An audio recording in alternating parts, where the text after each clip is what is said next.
ओम गणेशाय नमः। ओम नमः शिवाय। मैं निखिल ज्योतिष आचार्य आप सभी का मेरे चैनल पर पुनः स्वागत करता हूं। आशा करता हूं कि आप सभी स्वस्थ होंगे। महादेव की कृपा आप सभी पर सदैव बनी रहे।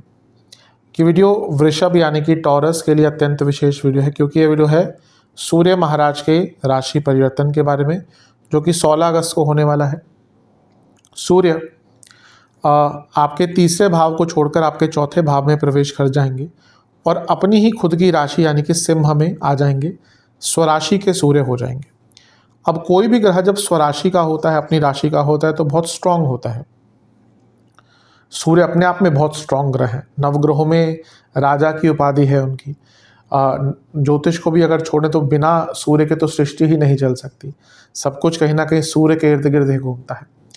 तो सूर्य की प्राथमिकता और सूर्य की प्रमाणता और सूर्य का प्रताप ये किसी से छुपा नहीं है।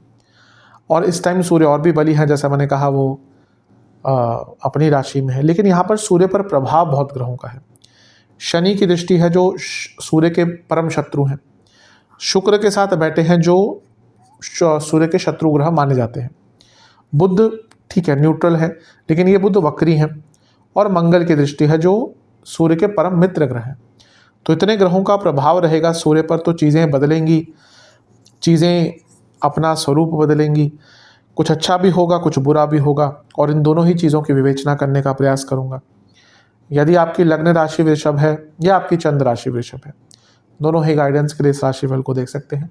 पुनः समझाने की कोशिश करूंगा कि आप बोलें कि मेरी लग्न राशि वृषभ है तो अलग बनाइए, मेरी चंद्र राशि वृषभ है तो अलग बनाइए। ऐसा नहीं हो सकता टेक्निकली। ये आपके ऊपर है, कहाँ से ज़्यादा आप रिलेट करते हैं वहाँ से देखिए। मैं हमेशा से कहता हूँ लग्न राशि से ऑब्जर्व करेंगे तो आपके लिए अच्छा है, नहीं पता तो चंद्र राशि देख सकते हैं। कुछ उपाय भी बताऊंगा वीडियो के अंत में। शुरू करते हैं। सर्वप्रथम तो देखेंगे सूर्य कहाँ पे आ रहे हैं। सूर्य चौथे भाव में आ रहे हैं। सूर्य का चौथे भाव में आना थोड़ा मिश्रित प्रभाव देता है। अच्छा क्या है, चौथे घर के स्वामी है और मंगल की दृष्टि है। चौथा भाव प्रॉपर्टी, मंगल प्रॉपर्टी के कारक।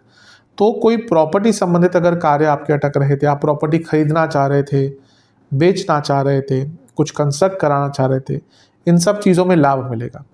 शुक्र के साथ भी बैठे हैं। शुक्र वाहन के सेकेंडरी कारक हैं मंगल के साथ। तो पुनः क्योंकि चौथा भाव आ गया, अगर कुछ वाहन आदि खरीदना चाह रहे थे तो उसके लिए भी समय बहुत अच्छा है। तो ये भी एक अच्छी चीज़ दिख रही है। सूर्य चौथे भाव में है, यानी कि कुछ सोशल कार्य करना चाहते थे, क्योंकि शनि की दृष्टि भी है। कुछ सोशल, कुछ बड़ा कार्य करना चाहते थे, लोगों के साथ जुड़ना चाहते थे। अगर आप ऑलरेडी ऐसा ही कुछ कार्य करते हैं, उनके लिए बहुत अच्छा ये समय दिख रहा है। चौथे घर के जो सूर्य हैं वो थोड़ा सा उदास व्यक्ति को अवश्य करते हैं, क्योंकि चौथा भाव खुशियों का होता है। और यहाँ पे सूर्य जैसे प्रताप वाला ग्रह कभी कभी खुशियों को सुखा देता है। तो आंतरिक रूप से थोड़ा सा व्यक्ति उदासीन तो नहीं कहूँगा, लेकिन खुशी की कमी का एहसास रहेगा। उदासीनता शायद मेरा गलत शब्द था, लेकिन खुशियों का जो एहसास है वो थोड़ा सा कम रहता है जब चौथे भाव में सूर्य गोचर करते हैं। अब यहाँ पर ध्यान रखने वाली बात क्या है कि मंगल की दृष्टि है और मंगल 12वें घर के स्वामी हैं, और यहाँ पर चौथे घर में सूर्य बैठे हुए हैं। 12वां घर हो गया और मंगल का प्रभाव आ गया और चौथे घर का आ गया। जो लोग विदेश में रहते हैं और अपना पीआर आदि अप्लाई करना चाहते हैं, उनके लिए समय बहुत अच्छा रहेगा। लेकिन घर में खर्चे आपके बहुत बढ़ना शुरू हो जाएंगे। आप देखेंगे वृषभ वाले लोग 16 अगस्त से लेकर 16 सितंबर खर्चे अत्यधिक बढ़ने वाले हैं। बहुत खर्चे आपके बढ़ सकते हैं। तो खर्चों के लिए तैयार रहिएगा, अपने बजट को थोड़ा सा तैयार रखिएगा। क्योंकि चौथे भाव में है तो फैमिली इश्यूज पे ही खर्चे होंगे। घर में कोई फंक्शन हो सकता है, कोई अचानक से ज़रूरत पड़ सकती है, तो इन चीज़ों पर थोड़ा सा खर्चा आपका हो सकता है। और क्योंकि शनि का प्रभाव भी है, यानी कि हो सकता है आपका, क्योंकि शनि आपके नवम भाव के स्वामी भी है, तो कुछ धार्मिक चीज़ों पर, कुछ यात्राओं पर, धार्मिक यात्राओं पर, धार्मिक अनुष्ठानों पर, फंक्शंस पर भी आपका खर्चा होता हुआ दिख रहा है। तो ये एक चीज़ दिख रही है। तो खर्चों को लेकर तैयार रहेगा। एक और थोड़ी सी नेगेटिव चीज़ ये है कि सूर्य यहाँ पर दिग्बल खत्म हो जाता है उनका। सूर्य और मंगल दोनों 10वें भाव में दिग्बली होते हैं यहाँ पर, और यहाँ पर उनका दिग्बल क्या होता है, 0। तो यहाँ पर सूर्य का दिग्बल खत्म हो गया, अर्थात आपका ना कॉन्फिडेंस बहुत कम रहेगा। आप देखेंगे कि आपका कॉन्फिडेंस निरंतर कम रहेगा। आने वाले 1 महीने में थोड़ा सा लो फील करेंगे। उस पर काम करना है, अवश्य काम करना है। शनि सूर्य समसप्तक हैं। अब ये दोनों पिता पुत्र हैं, लेकिन एक दूसरे को एक आंख नहीं सुहाते। तो अब ये हो कहाँ पे रहा है? चौथे और 10वें घर में, यानी कि कार्य क्षेत्र में कलीग से प्रॉब्लम्स, बॉसेस से प्रॉब्लम। चौथे भाव में घर में मनमुटाव, छोटी छोटी बातों पर आलोचना, छोटी छोटी बातों पर उच्चाट सा माहौल, छोटी छोटी बातों पर बहस। और मंगल का भी प्रभाव है, यानी कि यहाँ पर जो बहस है वो कभी कभी बहुत एग्रेसिव भी हो सकती है। तो यहाँ पर आपको अपनी फैमिली लाइफ पर, अपने इमोशनल लाइफ पर और अपने कार्य क्षेत्र में भी ध्यान देना है, क्योंकि ये शनि सूर्य का जो समसप्तक योग है ये दोनों पर ही थोड़ा बुरा प्रभाव डाल सकता है। तो इस चीज़ पर आपको बहुत ज़्यादा विचार करने की आवश्यकता है, ध्यान देने की आवश्यकता है। अब मंगल आपके सप्तम के स्वामी भी है, एक अच्छी चीज़ है, और राजयोग बनाकर सप्तम को, चौथे घर को देख रहे हैं। और यहाँ पर सूर्य है, और ये भाव क्या है? ये सप्तम से 10वां है। आपके पति या पत्नी को आप उनके कार्य क्षेत्र में कुछ अच्छा प्राप्त हो सकता है, इंक्रीमेंट हो सकता है, प्रमोशन हो सकता है। जो बिजनेस करते हैं उनको अगर कुछ बाधाएं आ रही थी तो उनके लिए यहाँ पर वो बाधाएं दूर हो सकती है, क्योंकि अगर हम देखें चौथा भाव 5 ग्रहों से प्रभावित है, शनि, सूर्य, शुक्र, बुध, मंगल। तो सप्तम से 10वां भाव यानी कि लग्न से चौथा 5 ग्रहों से प्रभावित है, यानी कि आपको नए नए काम मिलना शुरू हो जाएंगे। अगर आप बिजनेस करते हैं तो बहुत कार्य आपको मिलने का यहाँ पे एक संभावना दिख रही है, तो बिजनेस के लिए बहुत अच्छा है। इसके साथ अगर हम मैंने मैरिड लाइफ की बात करी कि पति पत्नी को ग्रोथ मिल सकता है, लेकिन ईगो क्लैशेस बहुत होंगे।